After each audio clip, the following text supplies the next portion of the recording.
noches, yo soy Lady Kaboom y les doy la bienvenida a Perturbador, donde los monstruos no salen de la ficción, sino del expediente. Aquí el horror es real y tiene nombre. Hoy, en Perturbador, Escuadrón 731, Anatomía del Horror. Comenzamos. Antes de que el mundo aprendiera a temer a las bombas nucleares, hubo otra forma de destrucción que avanzó en silencio, sin explosiones visibles, sin ruinas humeantes. Fue una guerra librada con batas blancas, tubos de ensayo y cuadernos de laboratorio.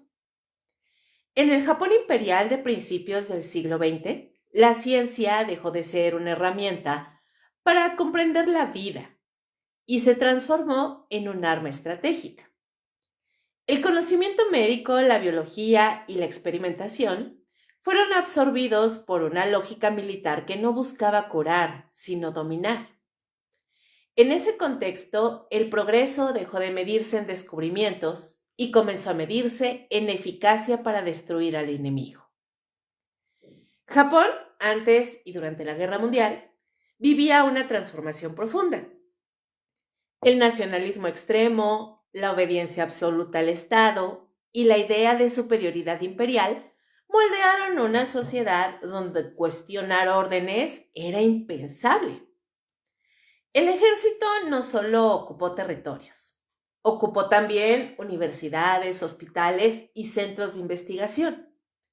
La ciencia fue reclutada con la promesa de servir a la patria. Bajo esa narrativa, cualquier acto, por cruel que pareciera, podía justificarse si fortalecía al imperio. La guerra no solo se peleaba en el frente, también se diseñaba en laboratorios cerrados, lejos de la mirada pública. En ese ambiente surgió una idea peligrosa: el sacrificio necesario. Individuos convertidos en números, cuerpos reducidos a material de estudio, vidas consideradas prescindibles en nombre de un supuesto bien mayor. La moral fue desplazada por la eficiencia. El dolor ajeno dejó de ser un límite y pasó a ser un dato. Todo podía estudiarse, todo podía medirse, siempre que el resultado ofreciera ventaja militar.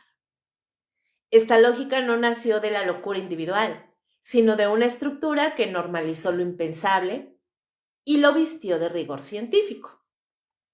Durante décadas, esta historia permaneció envuelta en silencio, no por falta de pruebas, sino por decisiones políticas. Al terminar la guerra, el mundo eligió mirar hacia otro lado. Archivos ocultos, testimonios fragmentados y acuerdos secretos construyeron un vacío incómodo. Ese silencio no borró lo ocurrido, solo lo enterró. Y lo enterrado, tarde o temprano, vuelve. Hablar de la unidad 731 no es solo revisar el pasado, es asomarse a lo que ocurre cuando la ciencia se divorcia de la ética y el poder decide que hay vidas que no importan. Esta introducción no busca morbo ni exageración.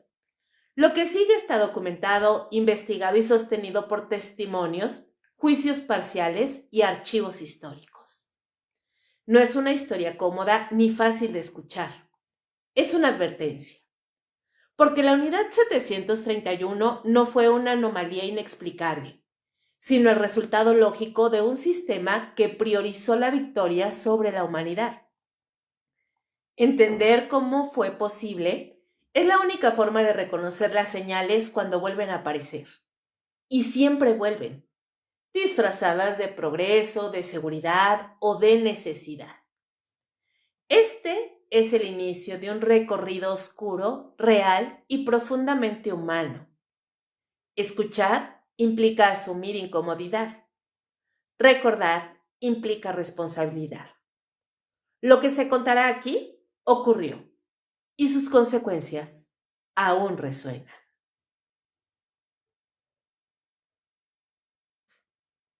El nacimiento de la Unidad 731. La historia de la Unidad 731 no comienza en un laboratorio oculto ni en un campo cercado por alambre de púas. Comenzó en la mente de un hombre convencido de que la ciencia debía servir a la guerra sin restricciones morales. Su nombre era Shiro Ishii, médico militar, microbiólogo y oficial del ejército imperial japonés. Para Ishii, el conocimiento no tenía límites éticos cuando estaba al servicio del Estado. Él creía, con una convicción inquietante, que la biología podía convertirse en el arma definitiva, invisible, silenciosa y devastadora.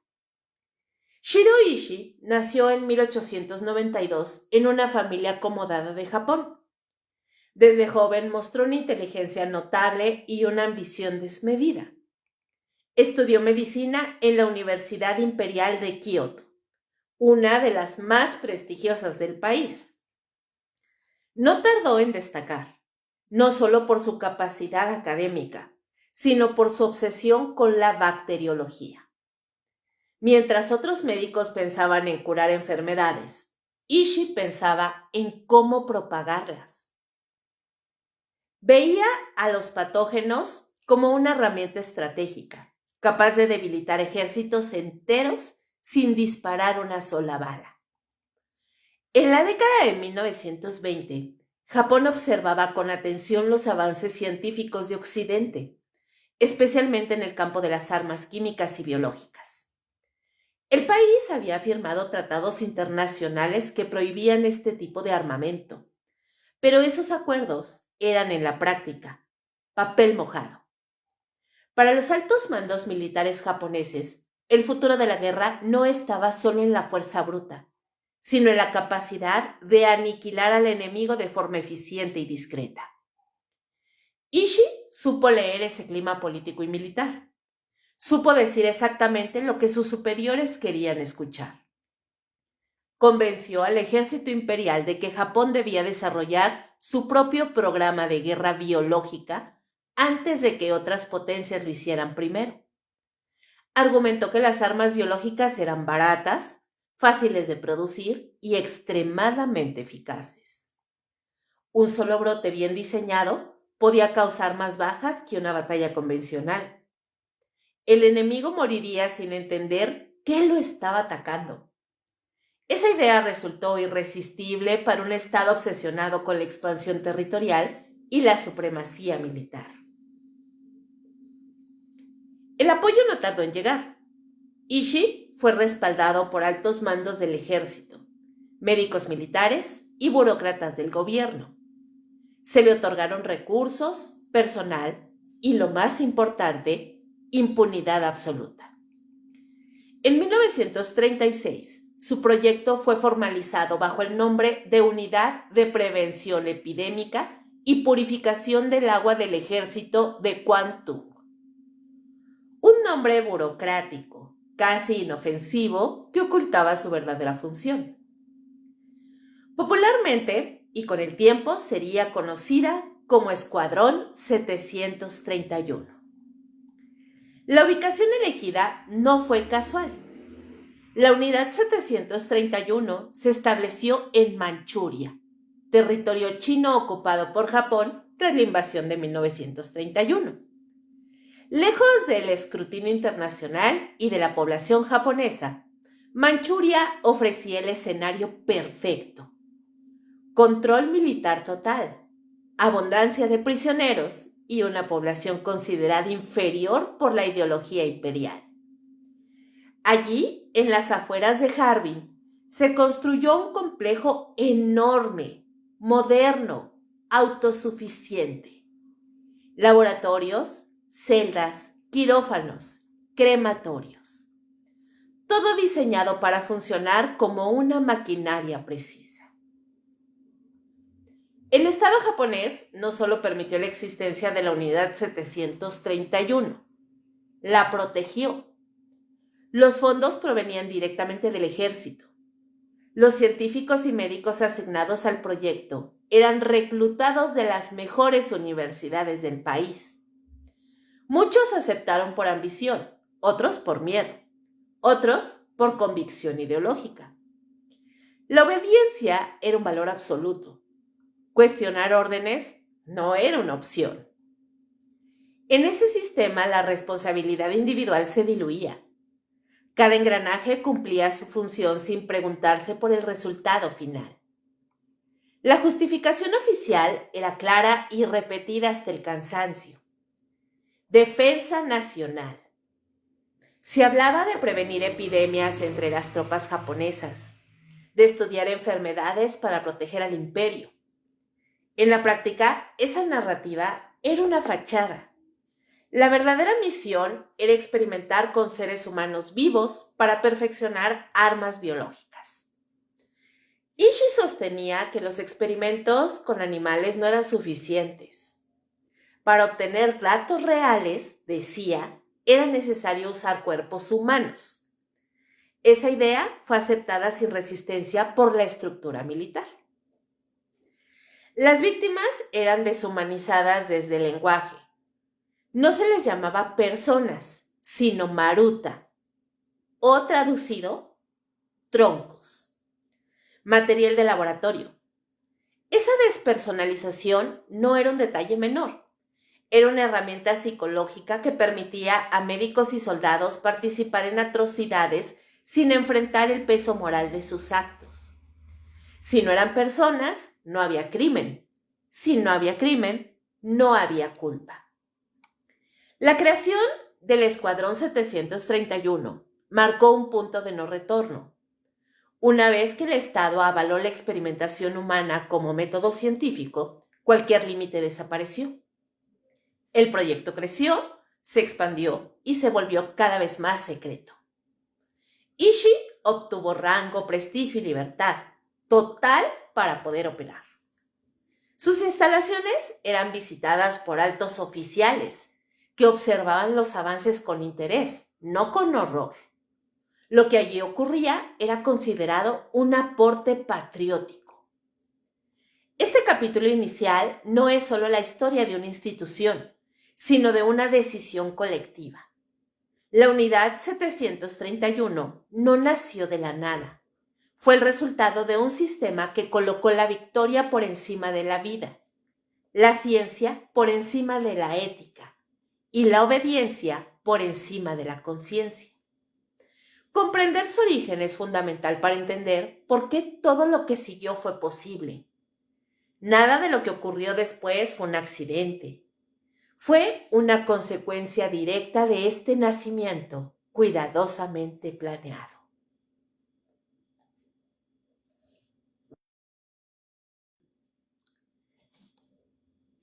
Marutas, cuando las personas dejaron de ser personas. Antes de que la unidad 731 comenzara a infectar, cortar y congelar cuerpos humanos, ejecutó un paso previo, silencioso y absolutamente decisivo: la deshumanización total de sus víctimas. No fue un accidente ni una consecuencia secundaria del horror. Fue un requisito operativo. Sin esa transformación previa, el sistema no habría funcionado. Dentro del complejo de Pingfang, los prisioneros no eran llamados por su nombre. No se les reconocía edad, género ni historia. Eran denominados marutas, una palabra japonesa que significa tronco o leña. El término no surgió como un apodo informal, sino como una directriz institucional. La elección de esa palabra no fue inocente. Un tronco no piensa, no siente y no sufre. Un tronco se utiliza, se corta y se desecha. Las personas convertidas en marutas provenían principalmente de la población civil china de Manchuria. Muchos fueron detenidos durante redadas masivas. Otros acusados sin pruebas de colaborar con la resistencia. Y otros simplemente capturados por encontrarse en el lugar equivocado. También hubo prisioneros rusos, coreanos, mongoles y, en menor número, japoneses, considerados traidores o políticamente incómodos. Ninguno fue sometido a un juicio.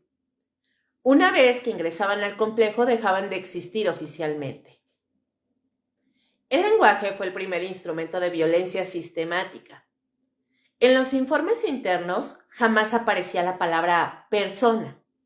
Se hablaba de material experimental, ejemplares o unidades.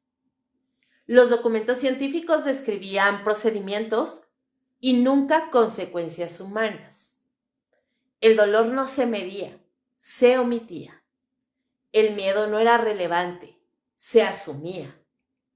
El vocabulario técnico funcionaba como un escudo moral que permitía ejecutar atrocidades sin nombrarlas.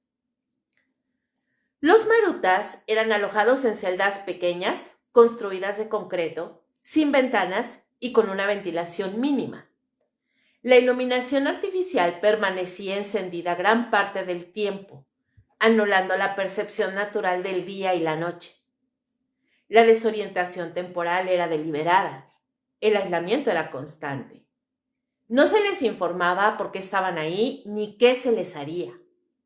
La incertidumbre era una forma más de control psicológico. De manera deliberadamente contradictoria, los prisioneros eran mantenidos con vida y en condiciones físicas relativamente estables antes de ser utilizados en los experimentos. Se les alimentaba lo suficiente, se controlaba su estado general de salud y se evitaba que contrajeran enfermedades externas. No había compasión en ese cuidado. En realidad, el objetivo era asegurar que los resultados experimentales no se vieran contaminados por variables previas. La vida se preservaba únicamente para ser destruida con mayor precisión. Las rutinas dentro de la unidad 731 eran frías, repetitivas y estrictamente organizadas. Los marutas eran trasladados desde sus celdas a las salas de experimentación en silencio, escoltados por guardias armados. No se daban explicaciones. Algunos regresaban con heridas visibles y otros no regresaban nunca. Las ausencias no se comentaban, nadie preguntaba. El sistema estaba diseñado para eliminar cualquier atisbo de cuestionamiento. El personal médico vestía batas blancas impecables. Muchos eran jóvenes recién graduados de universidades japonesas prestigiosas, seleccionados por su disciplina y capacidad de obediencia. Desde el primer día se les instruía a no mirar a los ojos de los prisioneros, a no escuchar súplicas y a no pensar en ellos como iguales. Se les repetía que los marutas no eran ciudadanos, que no compartían la misma humanidad y que su sacrificio era necesario para el fortalecimiento del imperio. El proceso de deshumanización no solo afectó a las víctimas, sino también a los perpetradores. El uso constante de terminología técnica y eufemismos reducía la carga emocional de los actos. No se decía matar, se decía finalizar la observación. No se decía abrir un cuerpo, se decía proceder con la disección. Cada palabra estaba diseñada para crear distancia psicológica entre el acto y la conciencia. Dentro del complejo se llevaban registros detallados del comportamiento humano bajo condiciones extremas. Se observaban reacciones psicológicas antes, durante y después de los procedimientos. El miedo, la desesperación, la resistencia y el colapso mental eran considerados datos útiles. El sufrimiento no era efecto colateral, era parte integral del experimento. Los marutas no tenían derechos ni futuro. Cuando un cuerpo dejaba de ser útil para nuevas pruebas, era eliminado. No existían entierros formales. Los restos eran incinerados o desechados como residuos biológicos. No se notificaba a familiares. No se emitían certificados de defunción. Para el mundo exterior, esas personas simplemente desaparecían. El término maruta fue la llave que permitió normalizar el horror. Al eliminar el nombre, se eliminó la culpa. Cambiar la palabra fue el primer crimen estructural. Todo lo que siguió fue posible gracias a esa decisión inicial. Testimonios posteriores de antiguos miembros de la Unidad 731 revelaron que el momento más perturbador no fue el primer experimento, sino cuando dejaron de sentir algo, cuando los gritos dejaron de provocar una reacción, cuando el cuerpo humano se convirtió en un objeto más dentro del procedimiento. Ese fue para algunos el verdadero punto de quiebre. La Unidad 731 no funcionó a base de odio irracional, sino de burocracia, lenguaje técnico y obediencia. Fue un sistema ordenado, eficiente y metódico. Precisamente por eso resulta tan inquietante. No fue un estallido de barbarie, sino una maquinaria cuidadosamente diseñada. Los marutas murieron primero en el lenguaje, luego en los registros y finalmente en el cuerpo. Fueron borrados en todas las dimensiones posibles. El experimento más exitoso de la Unidad 731 no fue médico ni militar, sino social. Demostrar que cuando se controla el lenguaje y se deshumaniza de manera sistemática, el horror puede volverse rutina. Y cuando eso ocurre, ya no se necesitan monstruos, solo protocolos. Experimento sin anestesia. Cuando la Unidad 731 alcanzó plena operatividad, el cuerpo humano dejó de ser un límite. No existía una línea ética que no pudiera cruzarse si el objetivo era obtener datos puros. En ese contexto, la vivisección se convirtió en una práctica central. Abrir a una persona viva no era un acto excepcional ni secreto, era rutina científica. Las cirugías se realizaban sin anestesia de manera deliberada. No se trataba de una omisión ni de una carencia de recursos médicos. La anestesia estaba disponible, pero su uso interfería con el propósito del experimento. Los médicos buscaban observar órganos en funcionamiento real, con flujo sanguíneo activo, reacciones nerviosas intactas y respuestas fisiológicas completas. El dolor no era un obstáculo, era parte del procedimiento. Las salas de vivisección eran espacios clínicos iluminados, limpios, organizados. Camillas metálicas, instrumental quirúrgico esterilizado y cuadernos de registro esperaban a los sujetos. El contraste entre la pulcritud del entorno y la brutalidad de lo que ocurría dentro acentuaba la naturaleza sistemática del horror. Nada se hacía con prisa. Todo seguía un protocolo. Los prisioneros eran inmovilizados completamente. Brazos, piernas y torso quedaban sujetos para evitar movimientos involuntarios. No se les explicaba el procedimiento. Algunos gritaban, otros entraban en un estado de shock silencioso antes de que el primer corte ocurriera. Los médicos observaban y tomaban notas desde el inicio, incluso antes de abrir el cuerpo. El abdomen solía ser el primer punto de intervención. Se realizaban incisiones profundas para exponer órganos como el hígado, los riñones, el estómago y los intestinos. El objetivo era observar cómo reaccionaban estos órganos ante infecciones inducidas, heridas controladas o alteraciones químicas. Cada cambio de color, cada espasmo, cada hemorragia era registrado con precisión. En otros casos, el foco estaba en los pulmones. Se infectaba intencionalmente a los sujetos con bacterias como la peste bubónica, el cólera o el ántrax. Y posteriormente se abría el tórax para observar el avance de la enfermedad en tiempo real. Los médicos documentaban la acumulación de fluidos, el colapso de los tejidos y el momento exacto en que la función respiratoria fallaba. El corazón también fue objeto de estudio. Se realizaban perforaciones controladas, se alteraba el ritmo cardíaco y se observaban las respuestas del cuerpo ante hemorragias masivas.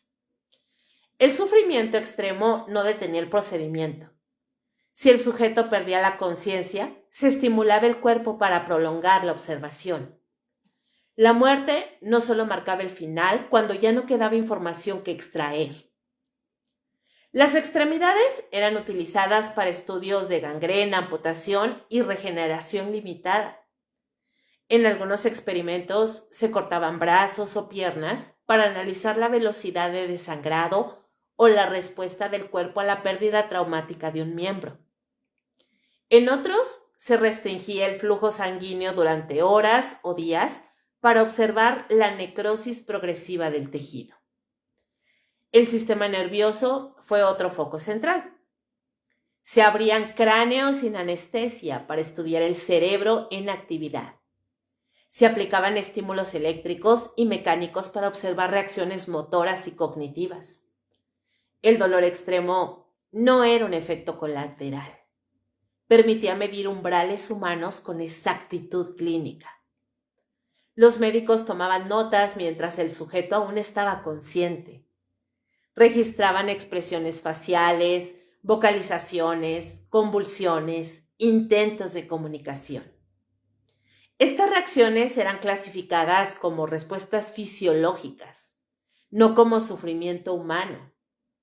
El lenguaje técnico transformaba el dolor en dato. Algunos experimentos se extendían durante horas. Si el cuerpo resistía, se procedía con nuevas intervenciones. Si colapsaba demasiado rápido, el resultado se consideraba incompleto. La vida del sujeto no tenía valor intrínseco, solo importaba su utilidad experimental. Tras la muerte, los cuerpos eran disecados nuevamente para confirmar observaciones internas. Se comparaban órganos dañados con registros previos y se extraían muestras para estudios posteriores. Nada se desperdiciaba. Incluso el fracaso experimental era archivado. Años después de la guerra, algunos médicos involucrados ofrecieron testimonios parciales. Muchos justificaron sus acciones como obediencia a órdenes superiores o necesidad científica en tiempos de guerra. Otros afirmaron que con el tiempo dejaron de percibir a los sujetos como humanos, no por crueldad consciente, sino por adaptación psicológica. Uno de los aspectos más perturbadores fue la normalización. Las vivisecciones no se realizaban en secreto nocturno, sino en horarios regulares. Se hablaba de ellas durante las comidas.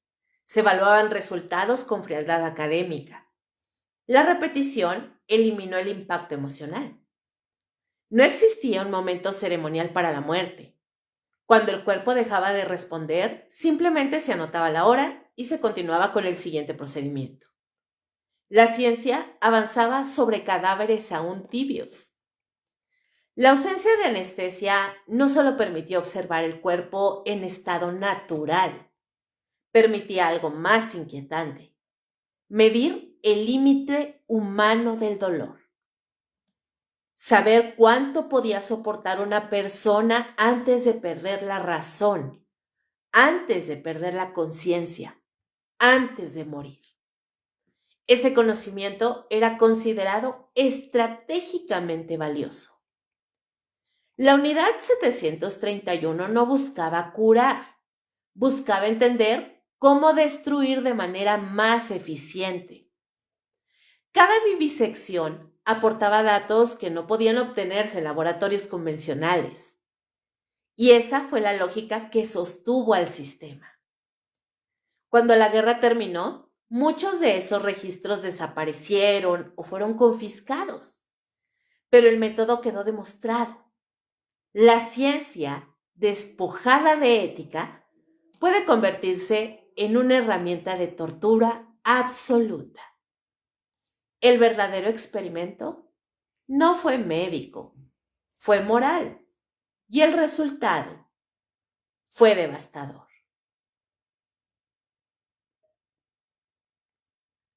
El cuerpo como campo de pruebas. En la lógica de la unidad 731, el cuerpo humano no solo podía ser abierto, podía ser llevado al límite absoluto de su resistencia. La pregunta ya no era qué había dentro del cuerpo, sino cuánto podía soportar antes de romperse. Para el alto mando japonés, conocer ese umbral era una ventaja estratégica. La guerra moderna exigía datos reales obtenidos en condiciones reales sobre cuerpos reales. Uno de los experimentos más recurrentes fue el congelamiento de extremidades. En Manchuria, el clima extremo ofrecía el escenario ideal. Los prisioneros eran llevados al exterior durante el invierno con temperaturas bajo cero y se les obligaba a sumergir brazos o piernas en agua helada. El proceso no era inmediato. Se observaba cómo la piel cambiaba de color, cómo se endurecía, cómo el tejido perdía sensibilidad. Los médicos golpeaban las extremidades congeladas con varillas para determinar el grado de solidificación. El sonido era seco, hueco, similar al de la madera. Una vez alcanzado el punto deseado, comenzaba la siguiente fase, la descongelación. Se probaban distintos métodos: agua caliente, fuego directo, fricción. Esto para evaluar cuál provocaba menos daño estructural o mayor posibilidad de supervivencia funcional. El dolor extremo era considerado una reacción secundaria, no un dato relevante. En muchos casos, la descongelación no restauraba el tejido. La gangrena aparecía en cuestión de horas o días. Las extremidades eran entonces amputadas para observar la progresión de la necrosis. Estos procedimientos no buscaban salvar vidas, sino entender cómo el frío afectaba a soldados en combate y cómo prolongar su utilidad antes del colapso físico. La deshidratación y la inanición fueron otros métodos de prueba sistemática. Los sujetos eran privados de agua o alimento durante periodos prolongados. Se medía la pérdida de peso, la disminución de fuerza muscular, el deterioro cognitivo y la aparición de delirios. Los médicos registraban el momento exacto en que el cuerpo comenzaba a consumir sus propias reservas vitales. La inanición no se interrumpía cuando el cuerpo colapsaba. Se observaba cómo los órganos fallaban uno por uno. El hígado se reducía, los riñones dejaban de filtrar, el corazón perdía regularidad. La muerte no era un fracaso experimental, era el punto final del proceso. Las cámaras de presión permitieron estudiar los efectos de la altitud extrema y la despresurización rápida. Los sujetos eran colocados dentro y sometidos a cambios abruptos de presión atmosférica. Se observaban hemorragias internas, ruptura de pulmones, pérdida de conciencia y muerte súbita. Estos datos eran utilizados para evaluar la resistencia de pilotos y paracaidistas en misiones de alto riesgo. Algunos experimentos buscaban determinar el punto exacto en el que el cuerpo humano no podía adaptarse más. Los cambios eran graduales o violentos, dependiendo del objetivo. En ambos casos, los resultados eran documentados con precisión clínica. Las pruebas con armas químicas constituyeron uno de los capítulos más oscuros. Gas mostaza, fosgeno y otras sustancias tóxicas eran liberadas en cámaras selladas donde se encontraban los sujetos. Se observaban quemaduras químicas, daño ocular, colapso respiratorio y muerte lenta. Los médicos anotaban tiempos de reacción, intensidad del daño y posibilidad de recuperación parcial. Y en algunos casos se exponía a los sujetos a dosis variables para determinar umbrales letales mínimos. En otros se combinaban agentes químicos con heridas abiertas para observar cómo el cuerpo reaccionaba ante múltiples agresiones simultáneas. El sufrimiento era prolongado de forma intencional para obtener datos completos. También se realizaron pruebas con explosivos y armas convencionales. Los sujetos eran atados a distintas distancias de detonaciones para evaluar el impacto de ondas expansivas, fragmentación y trauma interno. Los cuerpos resultantes eran estudiados para comprender patrones de lesión en combate real. Lo perturbador no era solo la brutalidad, ¿saben?, sino la metodología. Todo seguía protocolos claros, cada variable era controlada, cada resultado era archivado. El cuerpo humano se convertía en una especie de instrumento de medición, tan reemplazable como cualquier otro material de laboratorio. Los médicos hablaban de estos experimentos en términos técnicos, nunca morales.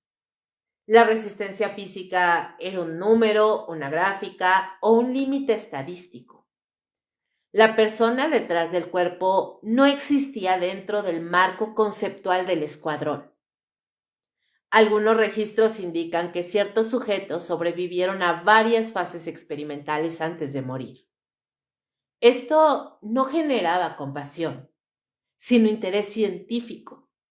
La resistencia inusual era analizada como anomalía útil.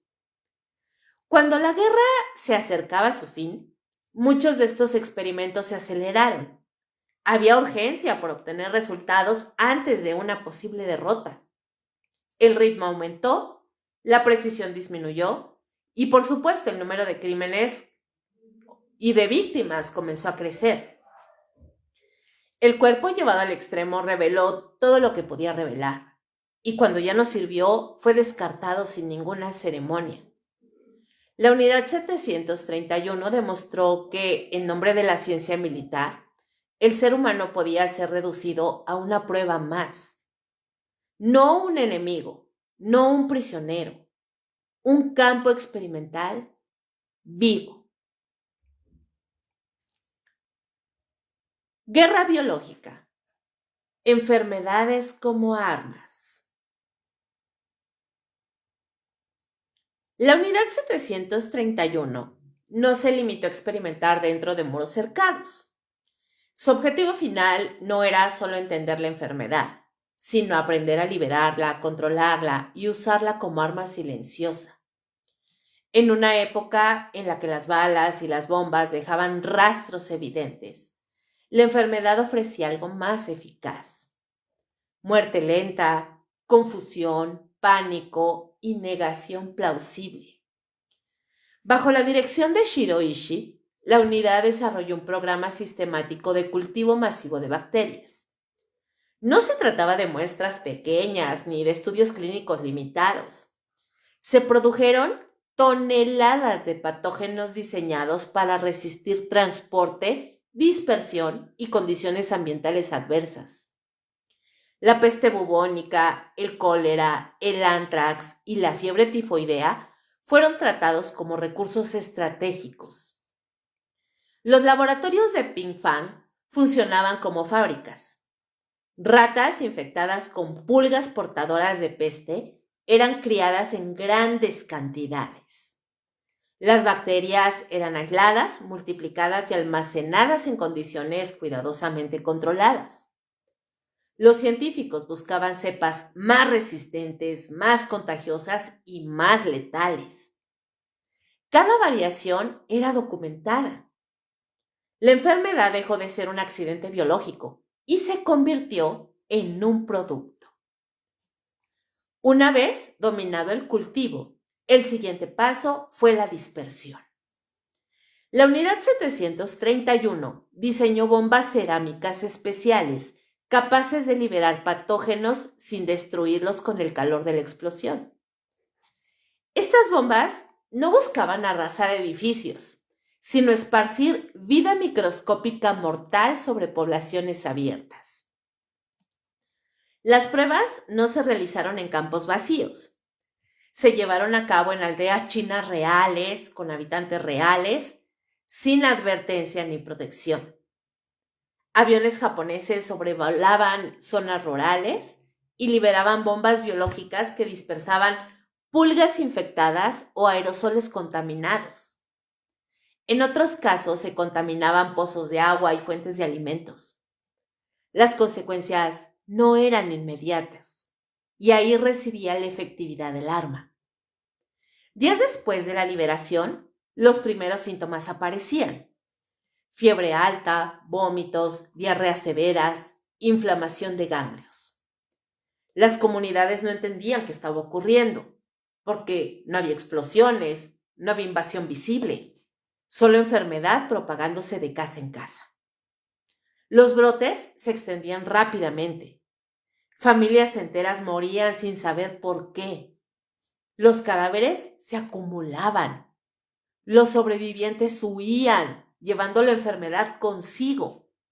El pánico hacia el resto. La infraestructura sanitaria colapsaba incluso en regiones donde ya era precaria. En algunos casos documentados, médicos japoneses regresaban a las zonas afectadas no para ayudar, sino para observar. Tomaban notas sobre tasas de mortalidad, duración de los síntomas y capacidad de contagio. La población civil se convertía en un experimento a escala masiva. El cólera fue especialmente utilizado por su rápida propagación en condiciones de pobreza y falta de agua potable. Bastaba contaminar un río o un pozo para provocar cientos de muertes. El anthrax, por su parte, era valorado por su resistencia y capacidad de permanecer activo en el suelo durante largos periodos. La peste tenía un valor simbólico y psicológico. Asociada históricamente con pandemias devastadoras, su sola mención generaba terror. La unidad 731 explotó ese miedo ancestral. Las bombas biológicas eran probadas y mejoradas continuamente. Se evaluaba la altitud ideal de liberación, el tamaño de las partículas, la resistencia de los contenedores. Cada fallo técnico era corregido, cada éxito era replicado. Lo más perturbador es que estos ataques no fueron hechos aislados. Fueron operaciones repetidas, autorizadas y encubiertas por el alto mando militar japonés.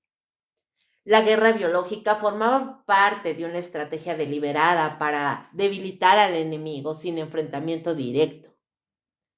Las consecuencias en China fueron devastadoras y duraderas. Regiones enteras quedaron marcadas por brotes recurrentes incluso años después de finalizada la guerra. Algunas enfermedades se volvieron endémicas debido a la alteración artificial del ecosistema bacteriano. Las cifras exactas de víctimas en realidad nunca pudieron establecerse con precisión. Muchos registros fueron destruidos, otros nunca existieron. Se estima que decenas de miles de civiles murieron como resultado directo o indirecto de estas operaciones. El número real podría ser mucho mayor. Tras la guerra, gran parte de esta información permaneció oculta. A diferencia de otros crímenes de guerra, la guerra biológica japonesa no fue ampliamente juzgada. Muchos de los responsables obtuvieron inmunidad a cambio de entregar sus datos a potencias extranjeras interesadas en los resultados. La enfermedad, convertida en arma, cruzó una línea invisible. No distinguía a soldados de niños, culpables de inocentes. No necesitaba órdenes una vez liberada. Se propagaba sola, obedeciendo únicamente a las leyes de la biología. La unidad 731 demostró que la guerra moderna no siempre se libra con ruido. A veces se libra en silencio, en la sangre, en el agua, en el aire. Y cuando el enemigo se da cuenta ya es demasiado tarde. En este capítulo, la ciencia dejó de observar la naturaleza. La manipuló para matar.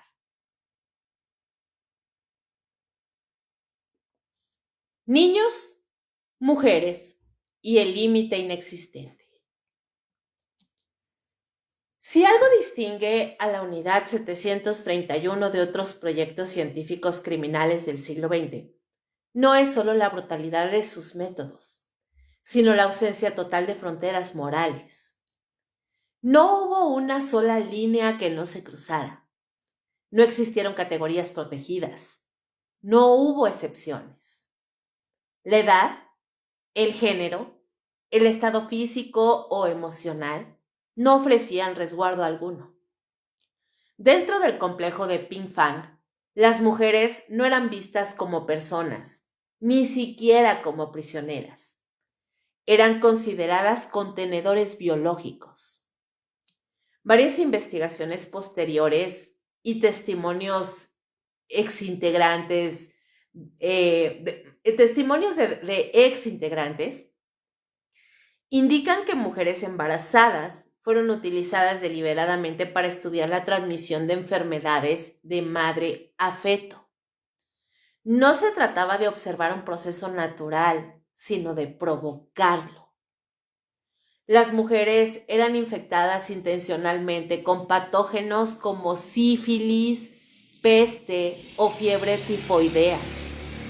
El objetivo era observar si la enfermedad cruzaba la barrera placentaria, en qué momento lo hacía y qué efectos tenía en el desarrollo fetal.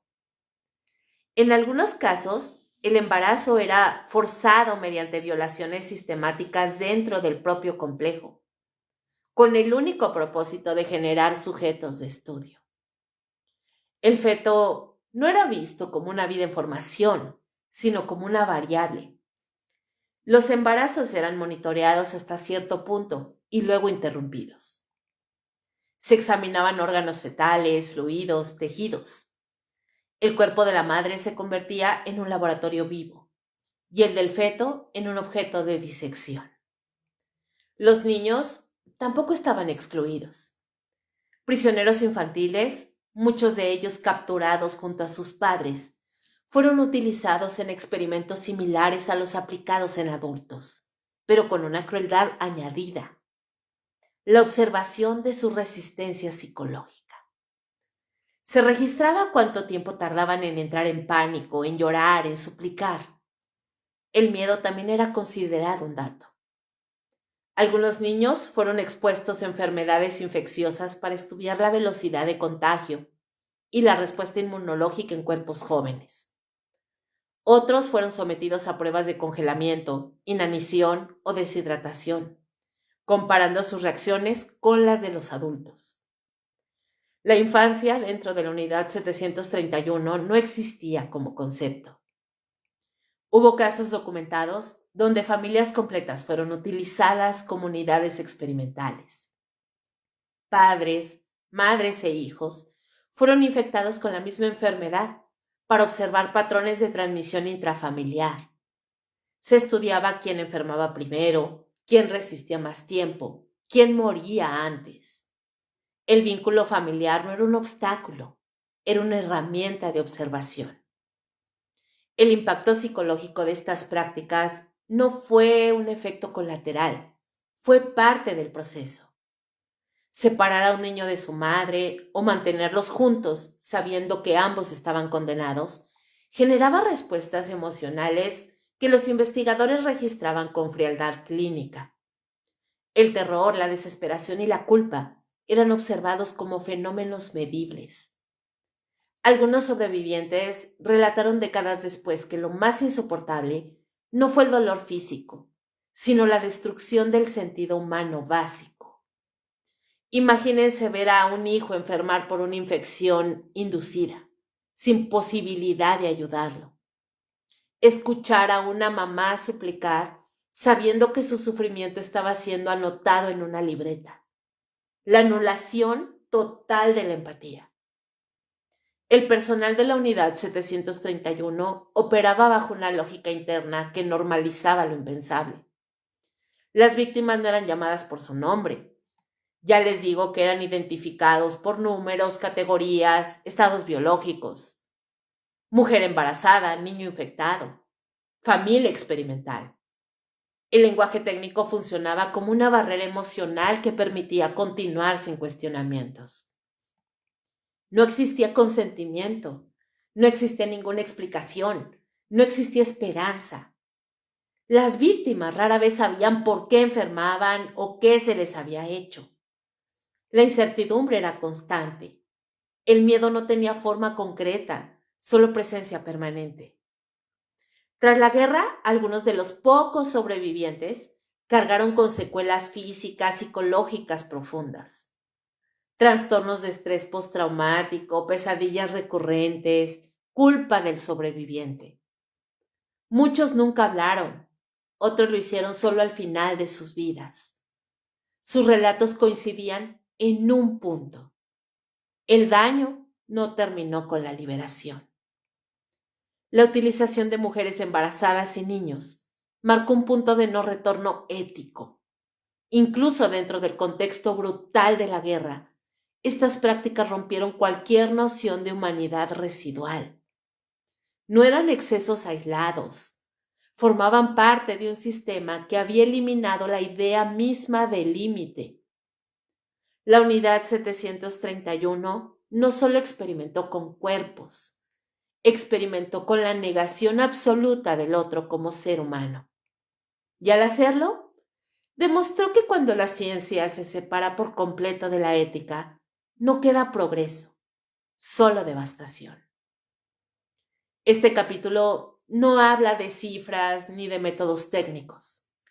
Habla del momento en que la violencia dejó de tener justificación alguna, del instante en que ya no hubo guerra, ni ciencia, ni estrategia, solo poder ejercido sobre los más indefensos. Y ese vacío moral, aún hoy, sigue sin cerrarse. La derrota de Japón y la huida del horror. Cuando la guerra comenzó a inclinarse en contra del imperio japonés, la unidad 731 entró en una fase distinta, pero no menos siniestra. Ya no se trataba de experimentar, sino de borrar. Borrar rastros, borrar nombres, borrar cuerpos. La derrota no significó un despertar moral, sino la activación de un protocolo final. Desaparecer el crimen.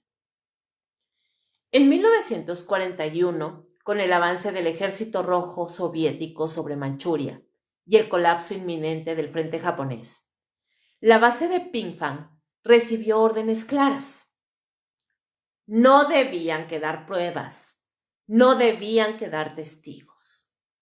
El conocimiento acumulado durante años de experimentación debía ser protegido, incluso a costa de más vidas.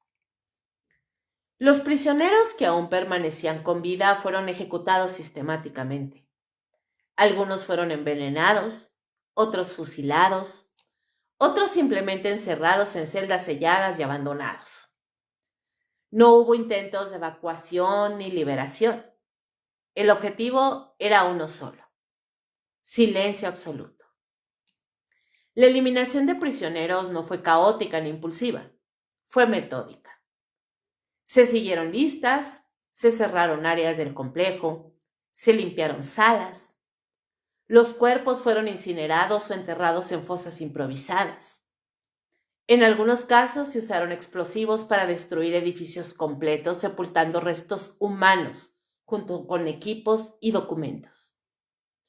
Paralelamente comenzó la quema masiva de archivos, registros médicos, informes de resultados, fotografías, notas de laboratorio.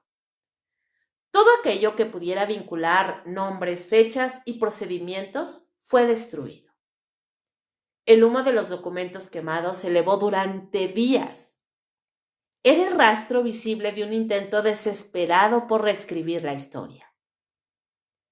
Los científicos y médicos involucrados recibieron instrucciones precisas. Debían abandonar la base, dispersarse y no hablar jamás. Muchos regresaron a Japón con nuevas identidades profesionales. Otros se ocultaron en zonas rurales. Algunos incluso continuaron carreras médicas sin que sus pacientes supieran quiénes habían sido realmente. Shiro Ishii, el principal responsable de la unidad 731, no fue capturado en ese momento. Logró desaparecer entre el caos del final de la guerra. Durante meses, su paradero fue incierto. No hubo órdenes, ni tampoco hubo arrestos inmediatos. No hubo juicios. No hubo rendición formal por los crímenes cometidos en Pingfang. El silencio no fue solo una consecuencia del miedo, fue un acuerdo tácito. Muchos de los implicados sabían que revelar lo ocurrido significaba exponerse a una condena internacional. Otros entendieron que el conocimiento obtenido podía ser valioso para las potencias vencedoras. La verdad se convirtió en moneda de cambio. Cuando las fuerzas estadounidenses comenzaron a investigar el panorama, se dieron cuenta que todo estaba fragmentado. Había instalaciones destruidas, testigos inexistentes, documentación incompleta. Lo poco que sobrevivió fue gracias a copias ocultas o memorias personales. La magnitud real del horror ya había sido mutilada. La Unión Soviética, por su parte, capturó a algunos miembros del personal y realizó juicios en Khabarovsk en 1949. Allí se expusieron testimonios que confirmaban la existencia de experimentos biológicos y humanos. Sin embargo, estos procesos fueron desacreditados por Occidente durante años, considerados propaganda en el contexto de la Guerra Fría. Mientras tanto, en Japón, el tema se convirtió en un tabú. No se enseñó en escuelas, no discutió en medios. Las víctimas chinas, coreanas y rusas quedaron fuera del relato oficial de la posguerra. La narrativa dominante hablaba de reconstrucción, no de responsabilidad. El silencio también fue impuesto a las víctimas indirectas. Comunidades enteras en China que habían sufrido brotes de peste y cólera provocados deliberadamente no recibieron explicaciones ni disculpas. Los sobrevivientes crecieron sin saber exactamente qué había ocurrido, solo que algo había sido destruido y que sus pueblos estaban devastados desde adentro. La huida del horror no fue solo física, fue histórica. Se desplazó el foco, se diluyó la culpa. La Unidad 731 pasó de ser un centro activo de crimen a una sombra incómoda, mencionada solo en círculos académicos o testimonios aislados. Con el paso del tiempo, algunos exmiembros rompieron el silencio. Publicaron memorias, dieron entrevistas. Sus relatos coincidían en detalles esenciales, pero llegaban tarde. Muchos responsables ya habían muerto. Muchos archivos ya no existían. La justicia se volvió parcial, fragmentaria. La derrota de Japón no trajo consigo una rendición moral proporcional al daño causado. El horror no terminó con una confesión colectiva, sino con una dispersión calculada. Los culpables se mezclaron con la población civil. Las víctimas quedaron sin voz institucional. Este capítulo marca el momento en que la historia pudo haberse contado completa y no lo fue. Cuando la urgencia por avanzar eclipsó la necesidad de enfrentar el pasado. La huida no fue solo de personas, sino de la verdad misma. El silencio posterior no fue vacío. Estuvo cargado de decisiones, omisiones y pactos. Y ese silencio, aún hoy, continúa resonando.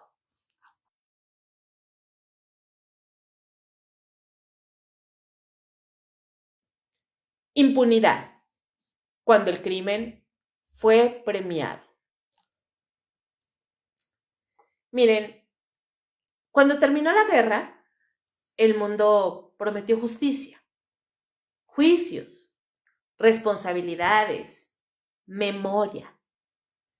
Sin embargo, para los responsables del Escuadrón 731, el final no trajo tribunales ni condenas, sino algo mucho más perturbador: protección.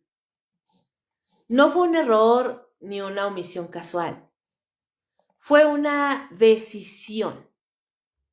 una decisión estratégica tomada en despachos, lejos de las fosas comunes y de los cuerpos sin nombre. Estados Unidos llegó a Japón con una prioridad clara: entender y apropiarse del conocimiento científico generado durante la guerra.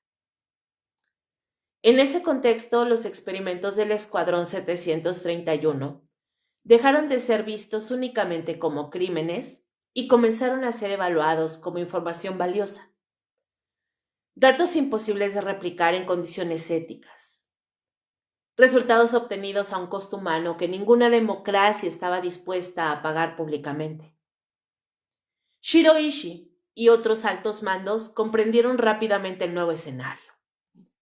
Sabían que poseían algo que los vencedores deseaban: informes sobre guerra biológica, resistencia humana a enfermedades, propagación de patógenos, efectos reales de armas químicas en cuerpos vivos, información cruda, directa, obtenida sin anestesia ni consentimiento.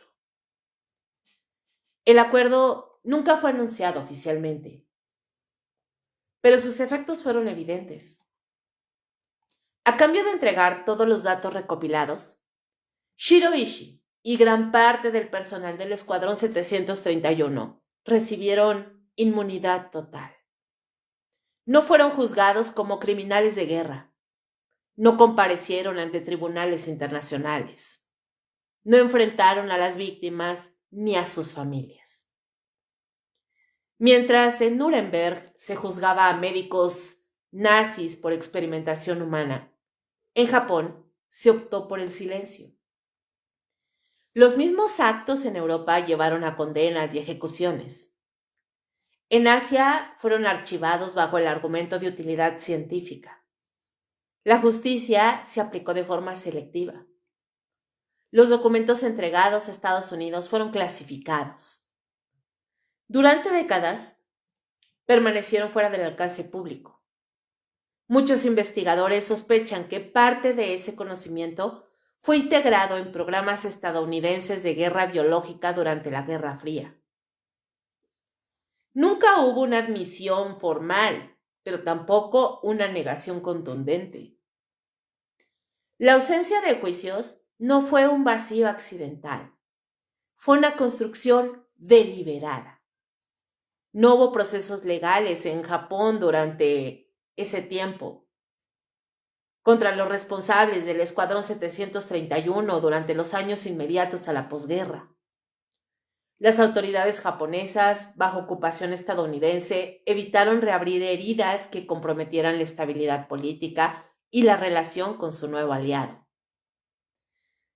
Mientras tanto, los juicios de Khabarovsk, realizados por la Unión Soviética en 1949, donde varios exmiembros confesaron crímenes detallados, fueron desacreditados sistemáticamente en Occidente. Se les etiquetó como propaganda comunista. No se investigaron sus contenidos. No se contrastaron pruebas. Simplemente se ignoraron.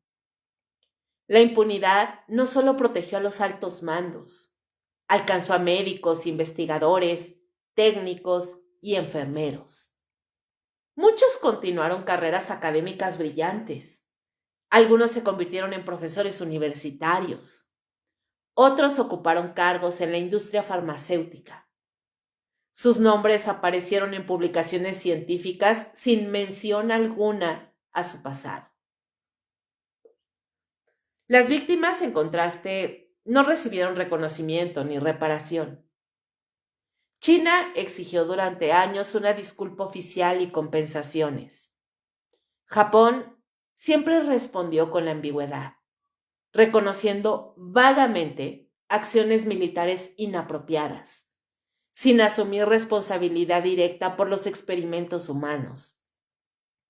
La memoria fue diluida en lenguaje diplomático. La negación también se filtró en la educación. Durante décadas, los libros de texto japoneses omitieron o minimizaron la existencia del Escuadrón 731.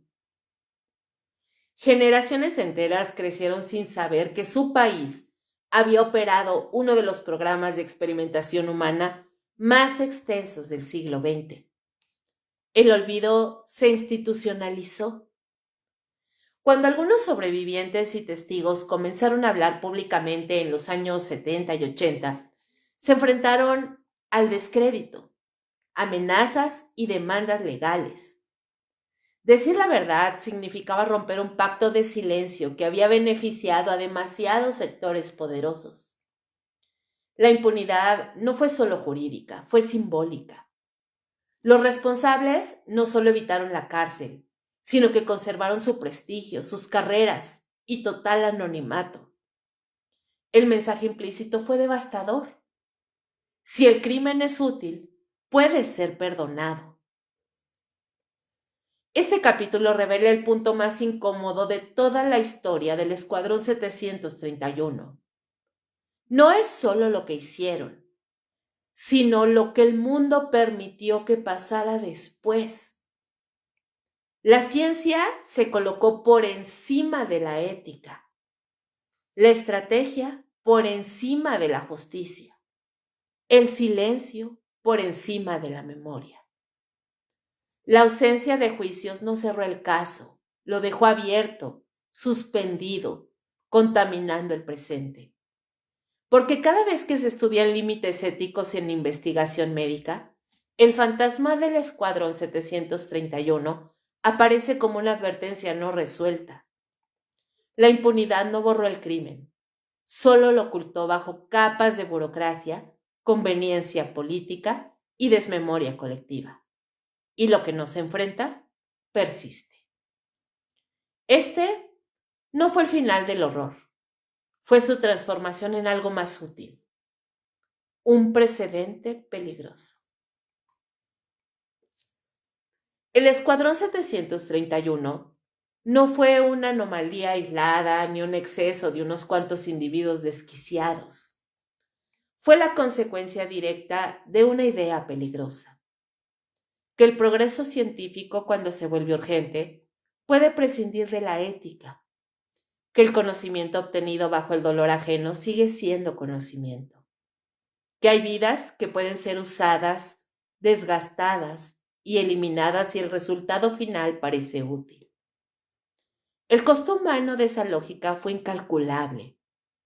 Miles de personas reducidas a cuerpos de prueba. Hombres, mujeres y niños convertidos en datos. No murieron como soldados ni como civiles atrapados en el fuego cruzado, sino como instrumentos. Sus nombres no quedaron registrados. Sus historias no fueron contadas en tribunales. Su sufrimiento fue archivado como material confidencial.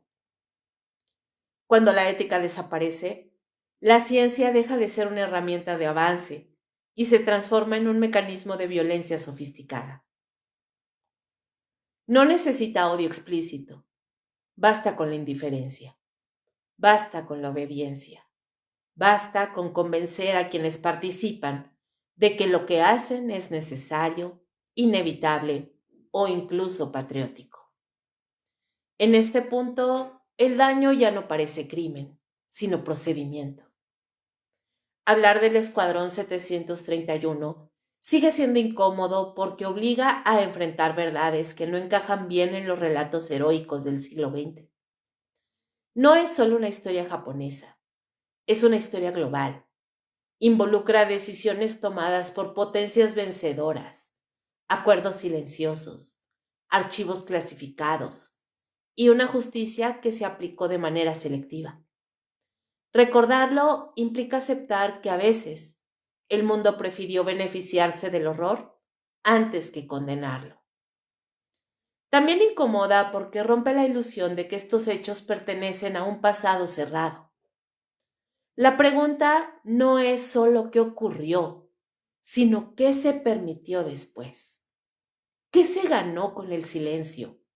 ¿Qué se perdió al no juzgar? Cada vez que se justifica un abuso en nombre de la eficiencia, la seguridad o el avance, la sombra de la unidad 731 vuelve a proyectarse. La responsabilidad de recordar no es un acto simbólico ni una formalidad histórica. es una forma de resistencia. Recordar es negarse a que el sufrimiento sea reducido a una nota al pie. Es impedir que el lenguaje técnico o la conveniencia política vuelvan a borrar a las víctimas. Es sostener la memoria incluso cuando resulta incómoda, incluso cuando no ofrece consuelo. El Escuadrón 731 demuestra que el verdadero horror no siempre se presenta como caos o barbarie abierta. A veces adopta la forma de laboratorios ordenados, informes bien redactados y decisiones tomadas con frialdad. A veces se esconde detrás de la palabra avance. Cerrar esta historia no significa encontrar alivio, significa cargar con ella, permitir que pese, aceptar que hubo un momento en que el mundo supo lo que había ocurrido y decidió mirar hacia otro lado y preguntarse con honestidad, ¿qué haríamos hoy para no repetir ese silencio? Porque lo que no se recuerda, no se juzga, y lo que no se juzga, siempre corre el riesgo de volver a ocurrir. Y así concluimos el tema del Escuadrón 731. Es un tema bien triste, es una etapa de la historia bien triste, bien grotesca, bien inhumana. A mí este tema la verdad es que sí me perturbó bastante. No sé ustedes si ya conocían este capítulo oscuro de la historia mundial, pero la verdad es que sí, todos los horrores que debieron haber sucedido ahí, ni siquiera puedo imaginarlos. Y bueno, lo único que me queda decir es que recuerden que quien no conoce su historia siempre va a estar destinado a repetirla. Esperemos que este tipo de atrocidades no vuelvan a repetirse. ¿Hay otras atrocidades que pasan actualmente? Claro que sí, un montón. Pero si no aprendemos de ellas, en algún momento van a volver a pasar. Y bueno, chicos, espero que este tema les haya gustado, que lo hayan disfrutado, que les haya permitido reflexionar un poco acerca de los horrores de la guerra. Que la guerra no solamente son armas, bombas, tanques, sino la guerra trae simple y sencillamente muerte en distintas formas, a veces bien silenciosas, como en el caso del Escuadrón 731, y a veces muy ruidosas. Pero guerra es guerra y siempre una guerra va a representar pérdida en todos los sentidos posibles. Así que espero que el día de hoy este tema nos haya hecho reflexionar bastante. Y bueno, lo único que espero es que el día de hoy hayamos aprendido algo nuevo. Chicos, los invito a seguir el hilo del terror y lo inexplicable mañana a las 10 en punto de la noche, hora de México. Ya saben, en la hora macabra. Mañana vamos a tener un temazo en vivo por Facebook Live. Les recuerdo que este capítulo estará disponible en mi canal de YouTube y también en Spotify, donde me pueden encontrar como Kaboom Podcast. Síganme y formen parte de esta comunidad siniestra. Y claro que si quieren escuchar leyendas, cuentos cortos de terror y las cosas más sorprendentes del misterio, me pueden seguir a mi canal de WhatsApp. Ahí me encuentran como Kaboom. Muchísimas gracias por acompañarme en esta emisión de Perturbador. Muy buenas noches. Y como siempre les deseo, dulces pesadillas. Chao, chao.